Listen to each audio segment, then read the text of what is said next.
Hello friends, இன்றைக்கி beef stir fry recipe எப்படி பண்ணணுன்னு நம்ம பார்க்கலாம். ரொம்ப ஈஸியான ரெசிபி இது. முதல் பீஃபை நல்லா வாஷ் பண்ணிவிட்டு சோயா சாஸ், சால்ட், பெப்பர் வச்சு நல்லா மேரினேட் பண்ணி ஒரு 2 ஹவர்ஸ்க்கு என்ன பண்ணிடுங்க, அதை மேரினேட் பண்ணி ஃப்ரிட்ஜில் வச்சுருங்க.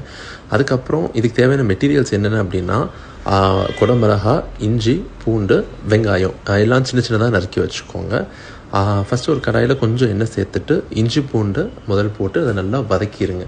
இஞ்சி பூண்டு நல்லா வதங்கினதுக்கப்புறம் என்ன செய்யுங்க அப்படின்னா, நம்ம இது பண்ணி வச்சுருக்க அந்த வெங்காயத்தை போட்டு அது வெங்காயம் பிங்க் கலர் ஆகிற வரைக்கும் நல்லா வதக்கிட்டு அதுக்கு மேலே கேப்சிகமும் பீஃபையும் போட்டு நல்லா வதக்குங்க.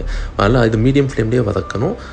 ஒன்ஸ் நல்லா அது பீஃப் வந்து தண்ணி விட்டதுக்கப்புறம் இது என்ன பண்ணிடலாம்னா ஒரு லிட் வச்சு மூடி வச்சிடலாம். இது 15 to 20 minutes தான் ஆகும். ஒரு 5 minutes கேப்பில் மட்டும் நல்லா வதக்கி விட்டுக்கோங்க.